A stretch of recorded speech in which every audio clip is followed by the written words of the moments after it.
estamos aqui com dia 25 de outubro no Jardim do Museu de Arte, com o projeto Biblioteca Humana, um projeto que está em sua terceira edição, patrocinado pela Lei Paulo Gustavo de 2023, em plena execução. Estamos entrevistando nessa caminhada pessoas muito significativas para a história de Joinville e para a história da humanidade, porque Joinville faz parte de todo esse contexto, não podemos excluí-la. Os movimentos que acontecem no mundo e se repetem aqui. Já falamos de educação, falamos de economia criativa, falaremos de dança, falamos de depressão. Hoje vamos falar sobre atitude, por que não, sobre preconceito. Do nosso lado, uma das pessoas mais bonitas da cidade. Eu digo na questão do seu interior tão nobre. Quem o conhece, Jesus que começou como Lucas, hoje é Jesus Luma, e é Jesus do mundo, com sua luz, com sua arte, com sua música. Eu acho que é uma referência para os grandes artistas da nossa cidade, e por isso você está aqui com uma pessoa que eu admiro bastante. Nós admiramos bastante, é uma admiração sem inveja, porque às vezes existe admiração com inveja, né? E nós admiramos pelo fato de você ser realmente uma referência e uma pessoa muito iluminada. O projeto Jesus da Biblioteca já entrevistou não só personalidades, nós entrevistamos artistas de rua, entrevistamos moradores de rua, entrevistamos aposentados em outras edições, que aconteceu em 2022 e 2023. Esse ano nós estamos entrevistando personalidades, porque a gente considera que as pessoas que fazem parte desse projeto, elas são um emaranhado de histórias, e assim como uma biblioteca carrega dentro dessa cabecinha que nós temos tantos personagens, tantos conhecimentos, tantas referências, fazendo de nós mesmos, cada um de nós é uma biblioteca. Então a primeira pergunta é bem dúbia, interessante e dá margem a muitas interpretações. De onde vem Jesus? Eu venho do colo da mãe, né? Do ventre da mãe. Eu acho que antes de se conceber, né? Antes de me dar um nome, eu já era um ser dentro do ventre da mãe. Eu acho que eu não pensei nada, não sei nada para responder as respostas. E aí, se você pergunta de onde vem Jesus, vem todos que eu conheço desse mesmo lugar, do ventre da mãe. Eu acho que isso vem de encontro com muito do que hoje, de como eu me vejo, né? Para onde eu também estou indo. Essa jornada de nascer em São Luís, do Maranhão, no ventre de uma mãe nordestina, profissional do lar, que também foi mãe solteira, já tinha uma filha, que também era mãe de outra filha solteira, e que teve a minha avó, né, como essa força também matriarcal cuidadora. Então eu venho de São Luís do Maranhão, do ventre da minha mãe, dos polos das filhas, Dona Dora Nilde. Dona Nilde, o nome da minha mãe era Dulcinea. Eu fui de aniversário. Ah, é verdade, eu não te dei parabéns. Foi de aniversário e os amigos falaram: você vai trabalhar no dia do aniversário? Para mim é um grande presente, não é rasgação de seda, acho que a gente não precisa nem eu, nem você, mas realmente é um presente ter aceitado, ser entrevistado no dia de hoje. Para mim também é muito especial, porque realmente eu acompanho com profundidade as palavras, né? A música e o depoimento. Então tá. Como foi sua chegada aqui, né? E por que chegar aqui em Joinville? Eu acho que é do amor, eu tenho afeto por aquilo que me move, e sempre fui nesse lugar de sensibilidade, de fé, e muita coragem. Porque quando eu vim para Joinville, eu tinha acabado de sair do ensino médio no Maranhão, E eu estava apaixonado por uma menina. Primeira vez que eu me apaixonei por uma menina na minha vida. E eu falei, pronto, e ela veio pra Joinville. E depois de fazer uma experiência de emprego lá no Maranhão, eu liguei pra ela, quem atendeu foi a mãe dela. E a mãe dela fez essa proposta de trazer um filho que eu teria emprego rápido, estudaria em boas universidades. E aí dentro do meu coração tinha uma outra coisa falando, tem também a sua filha. Então, Isso foi quando? isso foi 2012. Então eu fiquei no imóvel pra gente, foi na cidade, que é onde eu tenho a minha maior potência e é onde eu demorei muito pra entender que eu sentia essa mulher. Eu quero viver novas histórias, eu não quero permanecer em situações que eu tenho vivido e por isso me movimento para estar em novos lugares e assim me proponho estar no mundo. Inclusive, agora eu tenho estado em Joinville. Estou vivendo uma vida de itinerante, para não falar mais cigano. Porque também é muita coisa. Ser fora dos padrões normativos, sempre foi, e carregar consigo os padrões humanos cruciais ao conceito de humanidade, né? Porque eu vejo por mim também, no fato de ser homossexual, de estar casado com um rapaz. Algumas pessoas falavam, nossa, mas você é tão dentro dos padrões e ao mesmo tempo é casado com um homem, as pessoas ainda não conseguem, acho que hoje já, mas durante um tempo não entendiam, achavam que eu tinha que ser subvertido em tudo e não ter uma vida monogâmica, ser feliz e construir uma família, mesmo que seja um outro conceito de família, mas uma família, né? Você lidou com isso também? Essas questões? Eu acho que quando a gente fala de afeto e tudo mais, eu só retorno a minha história Esse aniversário. Você foi sempre fora dos padrões normativos desse ano. Hoje você assume isso como uma divindade gigante. Eu não sei como que as pessoas são quando te olham, se você gosta de observado, se isso te incomoda. E como é esta dubiedade, né? Ao mesmo tempo fugir tanto dos padrões e, por outro lado, você permanecer um caráter onde dentro de uma sociedade normativa é o que todo mundo espera. Eu acho que a primeira parte dessa resposta não fui eu que defini que eu sou fora dos padrões, foram as pessoas. E eu não me reconheci como fora do padrão ou como uma pessoa trans. Quem me reconheceu foram as pessoas. São as pessoas que na maior parte das vezes externas a nós querem nos definir se estamos dentro ou fora de alguma coisa. Então, se eu nasci fora do padrão, se eu me transformei no que eu sou, é muito mais as percepções das pessoas que eu sou desde sempre, sabe? Se hoje eu uso um brincão ou eu ponho um vestido, sou eu de sempre usando brincão com um vestido, sabe?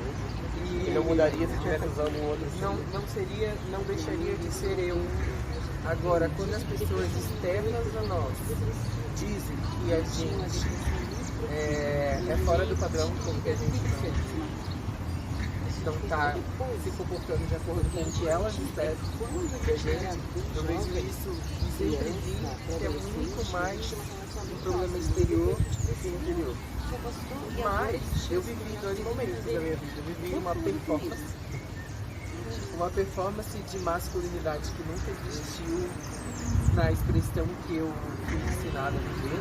E eu vivi uma performance de masculinidade. Eu vivi uma performance de masculinidade. Porque eu não me comportava no mundo como eu era de fato. Eu me comportava com o treinamento social. Quando eu me movia de uma forma, quando eu me interessava interessava por uma determinada atividade que as pessoas diziam que era feminina, ou quando eu estava gesticulando com as minhas mãos, eram que as pessoas diziam que eu não estava sendo masculino. E lógico que de várias formas, meu avô me batia na mão, minha avó chegou a falar várias vezes também para eu tomar jeito de homem. E eu aprendi a performar o que é normativo de um corpo biológico masculino. É a voz grossa, você não pode mexer, trocar, é uma performance. É uma performance. Performance essa de ser masculino que eu aprendi. Pra quê? Pra poder habitar no mundo enquanto eu não tinha total autonomia do meu próprio corpo, enquanto eu era uma pessoa que estava sujeita a estar em determinado espaço, que eu não tinha a autonomia para escolher sobre minha própria roupa, ou sobre o meu próprio jeito de ser, ou sobre eu gesticular com a mão e isso ser só um gesto com a mão, isso não significar que eu sou menos homem ou mais mulher ou nada do tipo, sabe? Então eu acho que todo tipo de definição que atravessa o meu estar no mundo, ele é muito mais uma preocupação exterior que a minha, porque eu sou assim. Então, a partir do momento em que eu percebi que eu estava deixando de ser quem sou para satisfazer a expectativa de pessoas exteriores a mim sobre quem eu sou, quem eu deveria ser no mundo, foi que eu realmente comecei a entender que eu sempre fui assim. E que performar masculinidade foi uma imposição social. E que ter que me relacionar com um determinado tipo de pessoa porque essa pessoa tem um sexo X, Y, Z, é mais uma coisa externa a mim do que do meu próprio coração. Meu coração sempre foi do afeto. Eu me movimentei no jiu-jitsu por causa de uma paixão por uma menina.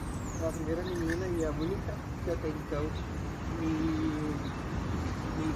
levou para esse desejo afetivo e sexual ao mesmo tempo. Mas o meu jeito de ser sempre foi esse. E eu acho que o que veio com o tempo é a autonomia, de poder ser sem necessariamente ter que corresponder às imposições, sejam familiares, sejam religiosas, sejam sociais. Eu não tenho compromisso nenhum com isso, eu só nasci, entendeu? Eu acho que o tema pertinente do preconceito, né? A Soraya está ali, ela me ajudou a montar os temas na época e tu traz bastante esclarecimento para as pessoas, para mim também, para todos nós. E não é à toa que você está aqui. Eu creio que você vai deixar um legado muito grande na cidade, naquilo que você passa. E acho que você já sabe disso também. Mas talvez seja muito mais transformador ainda lá no futuro. E a gente ainda não saiba a dimensão. Não desse momento aqui do Biblioteca Humana especificamente, mas também da tua carreira e com maneira como você se porta. Eu te admiro bastante. Eu tenho pensado muito sobre isso também, porque eu acho que o juízo de valor que é empregado a determinadas pessoas, elas partem da percepção externa do que a gente determina como conquista ou sucesso. São dois lugares que eu tenho questionado muito, sabe? Quando eu me vejo de alguma forma dominando da minha potência de transformação no meu redor, que é onde eu posso atingir, são as pessoas próximas de mim, quando eu deixo de perceber isso e passo a ver que só alguém que está lá num determinado lugar que eu entendi que é de sucesso, de projeção, de notoriedade, quando eu paro de perceber que esse mesmo poder que está sobre essa pessoa, que tem uma vida, que tem habilidades, que tem sentimentos, desafios, dores pessoais, todas as pessoas estão nesse mesmo lugar de potência, sabe? E eu tenho questionado muito isso no mundo, assim. Como que a gente, de alguma forma, deixou que a nossa cabeça acreditasse nas histórias que definem o nosso valor a partir de conquistas que muitas vezes nem estão ao nosso alcance. Então, eu me movimento no mundo entendendo o impacto da minha arte, mas ao mesmo tempo questionando, porque uma professora do ensino fundamental, aos 6 anos de idade, eu fui apresentar pela primeira vez um trabalho na escola, para toda a escola, e eu travei. E o simples aproximar daquela professora Magda, deu o seu delícia. Você lembra que escola que era? Escola Matos Carvalho, em São Luís, em Maranhão. Ah, lá em Maranhão. Monte Castelo, no bairro Monte Castelo. Ela chegou nesse momento que eu travei e ela falou: você consegue. E a Magda não é uma pessoa que tem novela na Globo, que tem música que ganhou algum tipo de premiação nacional, ou que tem premiação na Bienal de Design, que é tudo que eu acabei conseguindo e construindo com a minha carreira. Mas eu só existo por causa dessa pequena atitude. Toda a minha potência de comunicação do meu próprio ser e da minha arte só existe por causa do você consegue da Magda. Eu fico ferrando aqui dia. Eu consegui. Mas o que tu apresentou? Eu lembro que nessa época estava muito em alta as questões relacionadas às doenças, às DSTs, né? E era um assunto muito delicado na época, né? E eu era da igreja evangélica, minha família parte evangélica, parte macumbeira, mas o núcleo mais próximo era evangélico. E existia um tabu em torno do sexo, da sexualidade, de tudo que eu vivia.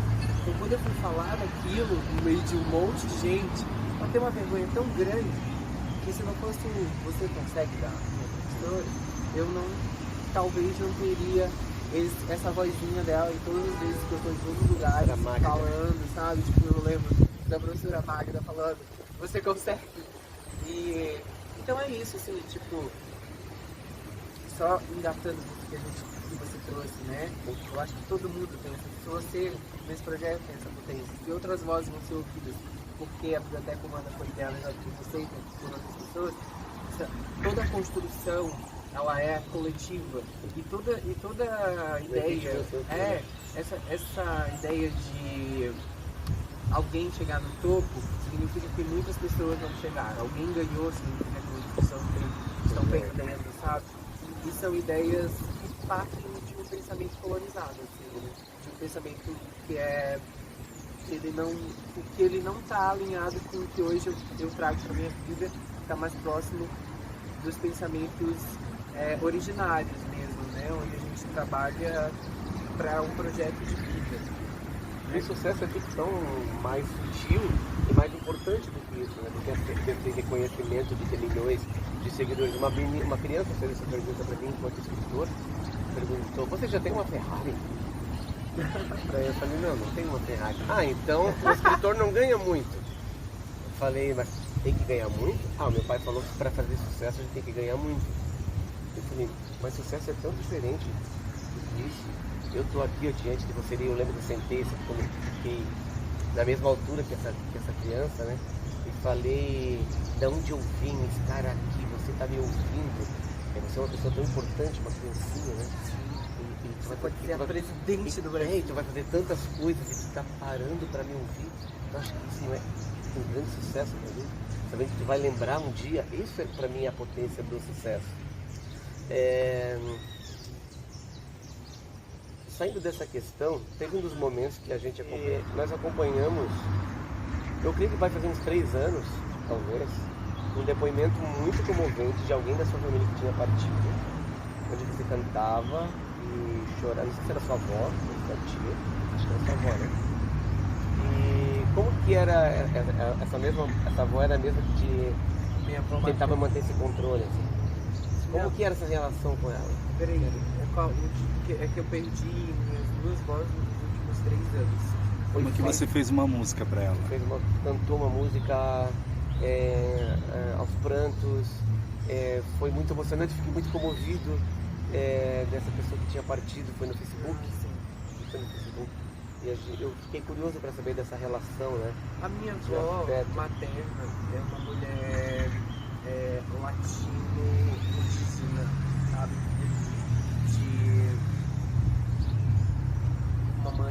italiano e um pai indígena, ambos já fora dos seus contextos, né? A mãe dela veio de fora, fugindo de alguma situação de vulnerabilidade. O pai da minha avó, né, meu bisavô, ele meio que abraçou essa pessoa, a minha avó, a minha bisavó, e desenvolvendo esse relacionamento, minha avó nasceu nesse contexto. E ela aos 12 anos fugiu de casa, porque ela misturou. E o avô, pai dela, meu bisavô, pai dela, ele trouxe para mesmo fora do contexto de aldeia indígena, ele trouxe algumas coisas que não faziam sentido estar fora, e uma delas era entregar a minha avó para uma pessoa, para um homem, assim que ela... Ah, porque ela tinha menstruado, menstruou. então já estava pronta para casar. Isso. E aí o que aconteceu foi que a minha avó, na frente do cara, disse não. E aí a minha avó, o meu bisavô falou com o cara, falou assim, vamos conversar com ela e tal. O cara saiu e minha avó apanhou, porque ela fez isso, né? E fizeram um acordo, então tá bom, ele vai voltar e eu vou. Aí nesse movimento, a minha avó, com 12 anos, lavando roupa, ajudando em casa, dobrou as roupas da minha tia-avó, irmã, né, da família, que foi levar para essa tia-avó as roupas limpas. No meio dessas roupas ela colocou as suas próprias roupas e fugiu com o filho que estavam na cidade onde ela morava, que era Iguarita, na cidade de Passo do Lumiar, no Maranhão. No Maranhão? E aí fugiu com o circo Dom Pepe, onde conheceu meu avô. E no circo... Olha, igual umas histórias que eu adoro. E no circo ela viveu a vida dela, teve 12 filhos, e a minha mãe é a última desses filhos. Aí, enfim, muitas coisas. Minha avó foi cabelo de aço, malabarista, trapezista. Ela trabalhou como artista? Nossa, a vida toda, assim. Legal, né? E aí já no último filho, que foi a minha mãe, ela já saiu do circo, a família também saiu do circo, mas eu cresci com meu avô e minha avó circenses nessa atmosfera, né? Uhum. Mas qual que é a relação com a minha avó? Ela tinha uma sensibilidade muito grande, era uma alma artista muito grande, e ela sempre foi quem me protegeu, assim. Ela já me sacou desde sempre.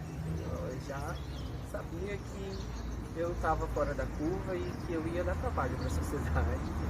Então ela era minha guardiã. E muitas vezes ela é minha referência de sabedoria. Ela sempre teve que lidar com 12 filhos, com uma diversidade. Porque meu avô, ele é filho de alemão com japonês, né? Que nasceu no Ceará. E aí encontra minha avó nesse circo. E aí a minha família é muito miscigenada, assim, desde da questão religiosa, que tem cigano, tem macumbeiro, budista, aí tem espírita, evangélico. É uma bagunça. E aí sempre tinha briga por causa de religião, briga por causa de... E a minha avó sempre nesse lugar de mediação, assim, né, de tudo isso. E ela nunca tomava Mediadora partida. de leitura. E ela não tomava partida de ninguém, mas ela dava um recado e todo mundo entendia e se resolvia por si só. Então, ela foi a minha, além de ser a minha protetora e guardiã, eu vivi uma história com a minha avó que também é um dos fundamentos do meu ser, assim, eu acho que são coisas que moldam, são pilares do meu caráter, que vieram dela. Aos 6 anos de idade eu fui estuprada por 2 vizinhos. E depois desse estupro, a minha mente ficou bagunçada demais. eu comecei a ter dificuldade de dormir, acordava no meio da noite gritando, e aí a minha avó, imbuída por esse sentir religioso, minha mãe me levou para a igreja. E me colocou no caminho de fé onde eu tivesse algum suporte psicológico, emocional, espiritual para lidar com essa violência que eu vivi na minha primeira infância. Só que ela fez uma coisa surpreendentemente genial e me curou, e que me transformou, e que me fortaleceu e me levou para um lugar que talvez eu só seja quem eu sou também por causa dessa situação. Que foi, com o passar dos tempos, uma dessas duas pessoas que me violentaram chegou num momento, num extremo grau de vulnerabilidade social. A gente morava em Calapina, no Maranhão, né? Aquelas casas em cima do mangue, e ele também morava ali por perto. Era um homem adulto, e a família era um homem na primeira fase adulta, não era muito jovem, mas eram jovens. E a mãe e o pai dele se envolveram com drogas, e ele ficou forever alone, assim, sozinho. E a minha avó ia levar comida pra ele todo. E ela usava sempre saia rodada, assim, né, bem típica nordestina. E ela falava: segura aqui na barra da minha saia, e na barra da saia da minha avó eu ia junto com ela levar comida pra quem era a pessoa que me violentou na minha infância. Isso foi assim, isso acho que durou umas 4, 5 vezes, mas foi um bafafá, porque a família vendo, indignada com a minha avó, porque ela estava fazendo aquilo, e ela só me olhava e eu entendia no olhar dela que ela sabia o que ela estava fazendo. O caminho era aquele, sabe? Tipo, e ela falava isso: eu sei o que eu estou fazendo. E eu fui levar comida pro meu estuprador várias vezes, eu acho que umas 5, 6 vezes. Na 7ª vez, 7ª, não durou mais de uma semana não muito bem. Esse cara se ajoelhou na frente dela e pediu pra ela nunca mais levar comida pra ele. E eu, olhando aquela situação assim, tentando entender, e aí ela olhou pra mim, olhou pra ele, e ela falou: isso é uma lição pra vocês duas. Porque não se paga o mal com o mal. Porque o amor e a bondade têm muito mais poder do que a maldade. Eu não vou deixar de trazer comida pra você. Eu não vou mais trazer ele comigo. Mas fome perto de mim você não vai passar. Isso mudou a minha perspectiva de vida, pra vida. Isso me fez entender que não é que eu não me defino e nem me rebaixo a maldade de ninguém. Eu não preciso fazer isso independente do que seja, porque é isso que fundamenta o meu caráter, é isso que fundamenta eu estar no mundo e saber que as minhas ações de amor vão ter muito mais impacto do que as minhas ações de violência, de ódio. E no final, pode parecer mais demorado e até um pouco sem noção, às vezes parece injusto, mas o caminho do amor, ele traz transformações reais. E se não fosse aquilo, talvez eu crescesse com ódio no meu coração. Talvez a minha vida se transformasse, o meu ser se transformasse em alguém que dissemina ódio, mas foi a figura da minha avó que me trouxe nesse lugar de subverter a maldade do mundo, em amor, solidariedade, em afeto, e saber que isso tem muito mais poder do que qualquer outra coisa. muito, né? Eu fico contente de saber que a gente partilha, as pessoas com quem a gente convive partilham desses sentimentos, eu pelo menos partilho. Eu acho que é por isso que eu te admiro, ter a vontade de estar perto, e tu faz isso com muita generosidade. E quando eu ouvi essa história, não sabia dessa história obviamente, mas ouvi esse encanto seu por ela, e o teu desmonte, né, sem vergonha nenhuma de parecer frágil, ao mesmo tempo que não era frágil, para mim era forte. Fiquei bem encantado, eu queria saber sobre isso. E daí eu fiquei perguntando com o Thiago, a gente compartilha muitas ideias, em alguns momentos compartilhamos bastante ideias, eu e o Thiago, e o Thiago também cresceu numa igreja evangélica, e cantava em igreja, teve lá suas experiências. Lá também eu comecei cantando, e naquelas ocasiões a gente falou, nossa, que bonito, né, Thiago? Um rapaz que se apresenta de uma maneira que as pessoas não queriam que se apresentasse para o sujeito e dá lições justamente para essas pessoas, como nós todos devíamos nos comportar. Não todos iguais, obviamente, que não tem como, mas com essa potência pela fé e mostrar que realmente o amor está acima de tudo. Falando sobre fé, a fé para ti tem a ver com o amor? O que é a fé para você? Para mim isso é muito importante, que as pessoas entendessem que alguém que sofreu apontamentos, não sei com que é o preconceito, como foi contigo, mas esses apontamentos que você deveria ser de outro jeito, permanece, né, com essa integridade, essa postura e essa fé. O que é? A fé também teve uma participação nessa manutenção dessa pessoa? Tem uma letra que eu escrevi assim que eu saí da igreja evangélica, assim, Bicho Solto foi uma, né? Bote de molho, assim, perfeito, sonho pra fora, que tem que eu tenho, desde se mostrar, pra se libertar da corda que prendeu você. E uma outra letra, que eu também nunca cantei, mas me veio agora quando você perguntou, que é preciso ter fé, pra desacreditar nessa fé que machuca a alma, que te rouba a calma. É preciso ter fé pra desacreditar em um Deus que contém, que te torna um problema. Caiba dentro de Deus, cabe dentro de mim.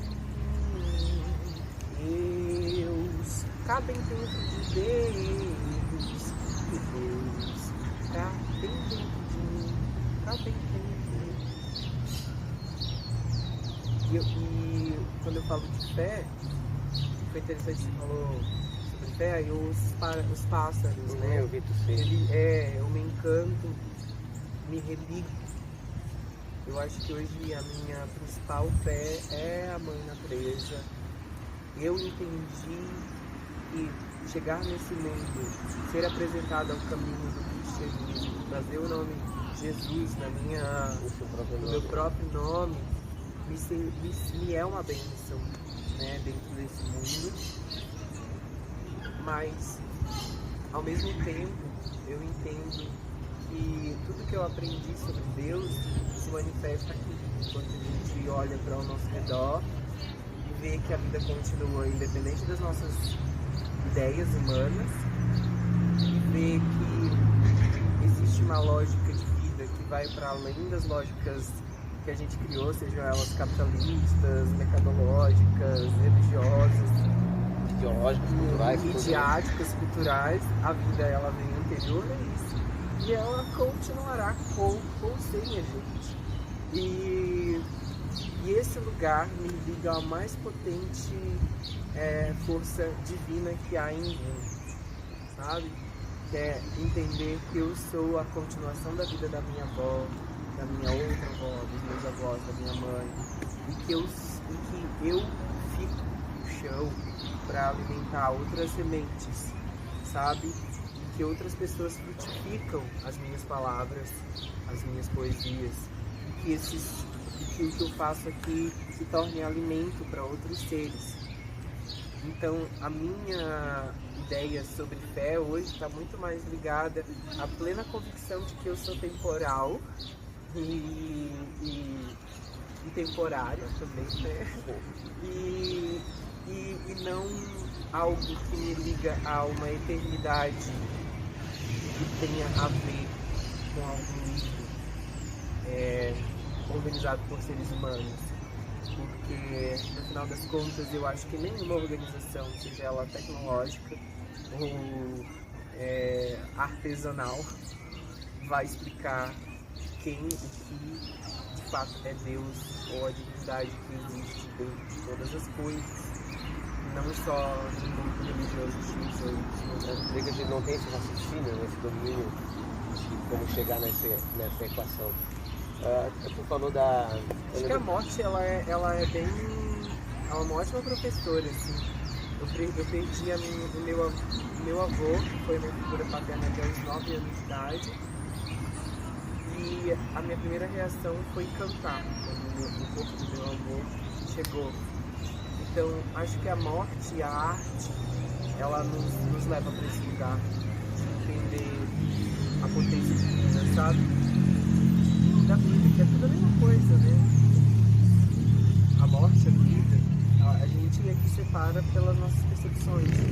Mas eu gosto de pensar e de lembrar as pessoas que você pode acumular o tanto de dinheiro que for, o sucesso que for, você vai morrer igual todo mundo. Dá uma água pra mim, por favor.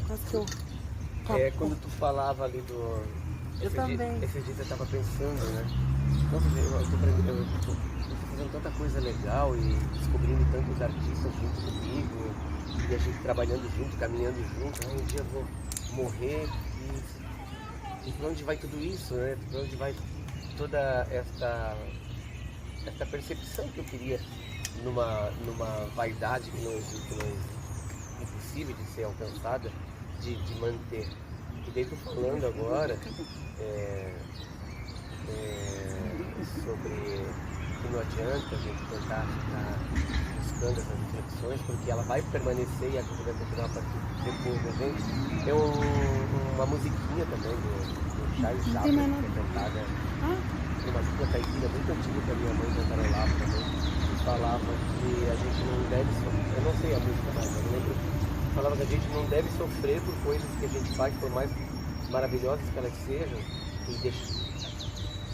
e de deixar essas pessoas com essas coisas, com essas felicidades e com as suas angústias, porque todos os ideais que nós vivemos, quando a gente parte, eles vão renascer de outra forma em outras pessoas vão dar continuidade a essas reflexões suas, as minhas, sejam... Eu já sou, a minha fato de estar refletindo aqui, já vem já é a contribuição de tanta pessoa, né?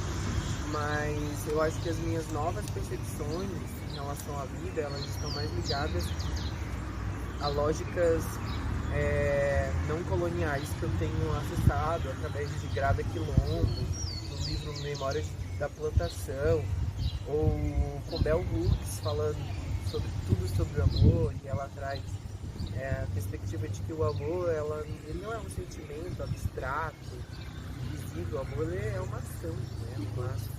É uma atitude que você toma para elevação de si do outro ser humano. E aí quando eu vejo a minha avó, por exemplo, fazendo isso, né, me levando para dar comida para alguém que um dia me violentou, ela não está só elevando aquela pessoa, ela está me elevando, ela está se elevando espiritualmente, ela está construindo novas perspectivas de resolução, que não são as perspectivas que nós recebemos dos colonizadores, que é briga, punição, castigo, competição. Então, Bell Hooks, Grada Quilombo, e agora Sambucu Somé, o espírito de intimidade, onde ela fala sobre o poder da comunidade e de se entender como organismo, né? E me tiram das lógicas, me dão, né, capacidades cognitivas de pensar sobre o que eu estou falando. Porque até um determinado momento parece papo de tindolelê, sabe? Não, é muito real. Existem cientistas sociais falando sobre isso há muito tempo. Só que nós estamos tão acostumados a viver o mundo e a ver o mundo por um olhar colonizado, que a gente por uma perspectiva que a gente só, porque o que a gente quer, o que a gente vê? A lógica do Salvador, né? O cinema, as comunicações midiáticas, né, sempre trazem, né, o herói, o salvador, alguém que se destaca, alguém que está salvando o mundo. Então sempre existe um sujeito egóico ali nessa história, sabe? E na verdade todas as nossas narrativas que a gente tem hoje, elas estão muito mais humanocentradas, centradas no ser humano, do que biocentradas, centradas na vida. Sabe? A vida como um elemento que vai além da nossa configuração Que nós só social, fizemos parte disso. que a gente só é parte, é só mais um bicho que faz parte. Interagindo como os outros. Assim como, inclusive, se um ET olhasse se um extraterrestre olhasse para o planeta Terra e falava quem que domina o planeta Terra, não ia falar os seres humanos, ia falar os insetos, porque eles sobrevivem a circunstâncias que E nós acabam não com a gente em sobrevivemos. questão de segundos. Eles estão aí em maior número, eles se organizam em comunidade de formas inteligentes sem autodestruir o seu próprio habitat E sem natural, raciocínio. que é o que a gente faz. A gente é uma espécie autodestrutiva e tudo isso vem desse fascínio por essa lógica que é colonial, de ganhar, de ser sucesso, de chegar em um topo de algum lugar, né? E aí, quando eu coloco isso em contraponto às lógicas afrocentradas e que colocam a vida no cerne de toda a questão, eu falo, nossa, que incrível! Eu tenho um lugar para viver onde eu não preciso me preocupar com o que disseram para mim o tempo todo, que era o que eu deveria fazer. E na verdade não. O que a gente mais precisa, ainda mais agora, falando de um contexto global em que o ser humano consegue, com o seu poder de realização, interferir na forma como funciona o clima de um planeta inteiro. É esse mesmo ser humano que também tem a potência de transformar o seu pensamento, o seu interior, e falar, bem, acho que está bem na hora da gente sair um pouco do centro dessa narrativa e pensar na vida, porque todos os tipos de realização que a gente tem parece que estão centrados em algum tipo egóico de sucesso que vem de uma lógica que não é dos nossos povos originários, que não é do povo tupi-guarani brasileiro, sabe? Que é importada de algum lugar, de vários lugares, e que a gente se deixa ser colonizado por elas. Então a minha maior conquista na minha vida não é nenhum dos prêmios ou destaques que as pessoas olham, mas eu olhar para dentro de mim e falar, o meu pensamento está decolonizando cada dia mais. E isso foi um movimento intencional, onde eu percebi, com a ajuda de várias pensadoras e também de outros pensadores desse lugar, né? Aristóteles, Nietzsche, Platão, todas essas pessoas deixam um legado para a gente começar também a questionar, né? E aí eu vou falar de outros tão próximos, mas não tão conhecidos, como o Bispo, né? Que é um pensador incrível, brasileiro, afro-indígena, que também tira a gente desse lugar, né? E tem uma frase muito boa para viver dele, que é: quando a gente está dançando descompensado, descompassado, cantando desafinado, não é? É mais ou menos isso. Não é que a gente está fazendo feio, é que a gente não foi colonizado. Que ótimo. Então, quero dizer a todos que eu não fui colonizado. Eu canto lindamente descolonizado. E no meio de tantas palavras, a gente está encerrando, no meio de tantas palavras que ficam, eu acho a palavra a coisa mais bonita que existe. Mas está aqui a moça ao meu lado para dizer que não, porque os gestos dela falam por mim, e falam sem palavras. Na verdade, a linguagem, né, é a coisa mais bonita que existe, como as coisas se comunicam. Quero te desejar um caminho de luz, igual o seu nome, o seu primeiro nome significa. A gente não te trouxe porque você é famoso, a gente te trouxe porque você é uma referência, e isso nos alimenta a nossa plataforma, o nosso projeto, mas mais ainda porque eu tinha certeza que você ia falar coisas nesse gabarito, nesse nível. Aonde você quer chegar com a sua comunicação? É a última pergunta aqui do nosso projeto, que se encerra hoje com Jesus Luma. Onde você quer chegar comunicando? O que você quer comunicar? Eu quero chegar no mais sensível e profundo, sabe? Acho que a gente vive um mundo muito superficial e descompromissado. E eu sei que uma palavra minha que chega no coração de alguém que talvez esteja pensando em desistir, a faça querer continuar, sabe? E isso já aconteceu várias vezes, então a minha pretensão em relação à minha vida, em chegar em algum lugar, eu quero estar aqui. Toda vez que eu puder estar aqui presente, vai ser presente para mim.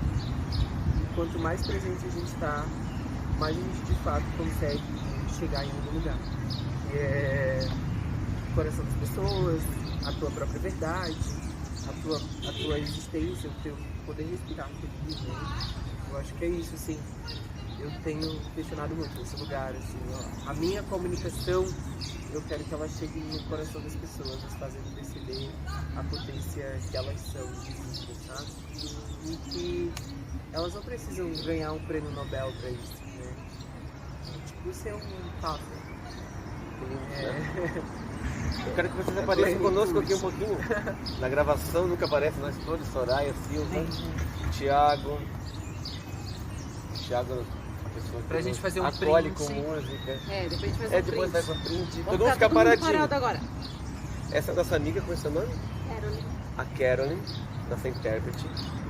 Jesus, Thiago, Soraya e Marinaldo.